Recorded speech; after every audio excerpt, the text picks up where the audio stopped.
All right, welcome to the Hit or Miss podcast. It's a new podcast where we put forward our case for who we think is going to win each fight in the biggest fights each weekend, and then you guys decide who hit or missed in a poll below.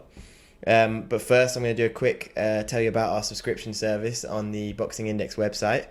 Here at the Boxing Index, we aim to create the most entertaining and thought-provoking boxing content on the internet. For your first month, you can become a Boxing Index supporter and unlock our daily stream of exclusive articles, interviews, and betting tips for free. And then after that, it's just $2.99. Alternatively, you can become a Boxing Index super supporter, meaning you'll also have access to all our exclusive content, as well as the opportunity to take part in weekly writer Q&As, be entered into giveaways, and you'll be contributing £1 of your subscription to the Boxing Index Fund, where all proceeds will be made available to financially support boxing gyms and small hall boxers, excluding the free promotional period, and then that goes up to $4.99. So if you're interested in that, then just head over to the Boxing Index website, www.boxingindex.com. Right, so we'll get into it. We've just been randomly given a fighter in each of the fights. So for the first one, I'll be arguing for Jamel Herring, and you'll be going for Shakur Stevenson. Do you want to make your case first? Yeah, I think it's 100% going to be a Shakur Stevenson win. Youth is on his side. He's fought some really big names. Undefeated fighter. I think that it's a no-brainer, really. A lot of people will look at Jamal's last fight against Carl Frampton. There might be a bit of hype for him because he did perform very well that evening in Dubai. But I see a Shakur Stevenson win without a shadow of a doubt. So I'm interested to hear what your argument's going to be. Yeah, well, I think everyone is backing Shakur Stevenson here. He's 1-10 with the bookies, which I think is insane odds. Everyone's got, and that's what happens in boxing. Whenever everyone's pointing in one direction, it's an unpredictable sport, and then suddenly the other thing happens. So that's kind of what I'm going for here. Similar to the Carl Frampton night. Everyone was for Carl Frampton. Exactly. And I think Shakur Stevenson's almost like a flashy car with all his skills and flair in the ring. And then Jamel Herring's just your reliable, I don't know, like a Vauxhall or a Hyundai, something like that. He'll just get you from A to B. And we've seen before that he knows how to stick to a game plan. He's disciplined. He's got that toughness from his days in the Marines. If he's not getting taken out by a bullet or dropped by a bullet out in Iraq, then there's no way that Shakur Stevenson's dropping him. Because I saw that there was like a price boost for Shakur Stevenson rounds like 7-12, and I think there's no way Shakur Stevenson gets him out of there. Yeah, I think I'd agree with you on that. I think it's going to be a distance win, but I don't think that Jamel Herring's going to be able to keep up with Shakur Stevenson. 24 years old, undefeated fighter, fought some really big names, quick feet. I see him going the full way. Yeah, but I don't think he's even going to need to keep up with him. I think he's got all of the physical advantages, height, reach. Shakur Stevenson's having to come up in weight, or he came up in weight like a few fights ago.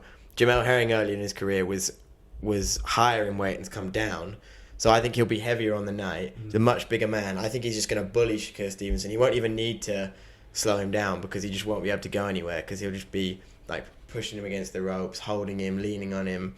I think he's going to bully him all night and then take the decision. I think Shakur Stevenson's been really loud in the build up. They always say it's the scared dog that barks.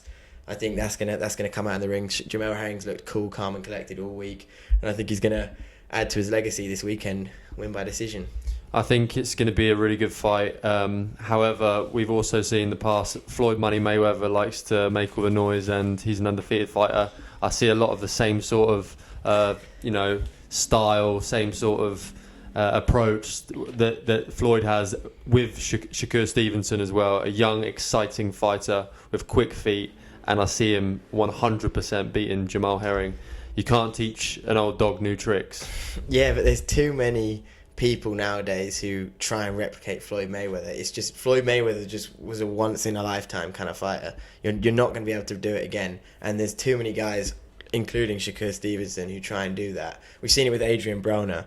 Everyone was like, oh, this is the next Floyd Mayweather, talking loads of shit all the time, and then what happened to him? I think Adrian Broner ballooned up big time in weight. He was a very unreliable fighter, but you could argue Gervonta Davis is another guy who's similar to Shakur Stevenson in the sense that he's small, quick, and very agile, and has that same sort of Floyd Money Mayweather style, and again is undefeated and the best within his weight. Yeah, but those two guys are perfect examples of guys who like the lifestyle outside of the ring as well. Whereas Floyd Mayweather, as much as he threw his money about and went to strip clubs and stuff, never drank. Apparently, I was speaking to Rob Tebbett at Boxing Social, and he said that he's once seen Floyd Mayweather running back from the strip club behind the limo, getting his road work in. Yeah, those guys aren't doing that. Like Floyd Mayweather's a different breed, and I don't think that comparisons can be made there. And yeah, I just think Shakur Stevenson's another one of these guys. I think he's a good fighter, but this is going to be Jamel Herring's night. It's too early for him. Well, it's going to be an interesting one to watch for sure. Yeah. All right, so now we're going on to Oscar Rivas against Ryan Rozicki. I've got Ryan Rozicki, so I've drawn the short straw there.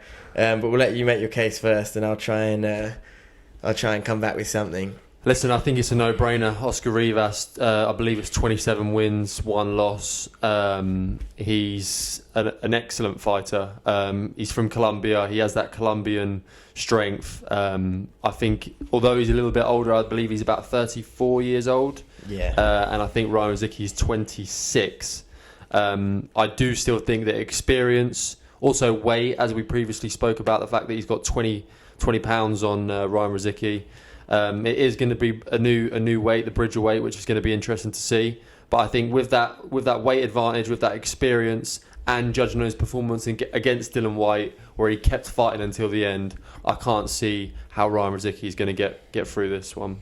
Yeah, it's definitely a difficult one to argue, but so I'm going to have to bring out a little bit of bullshit, but that's my specialty. So, yeah, well, as you said, Rivas seemingly has all the balls in his court, but I think that's where Ryan Rozicki can pounce, because I think he's got that element of surprise. I think Rivas is going to come in complacent.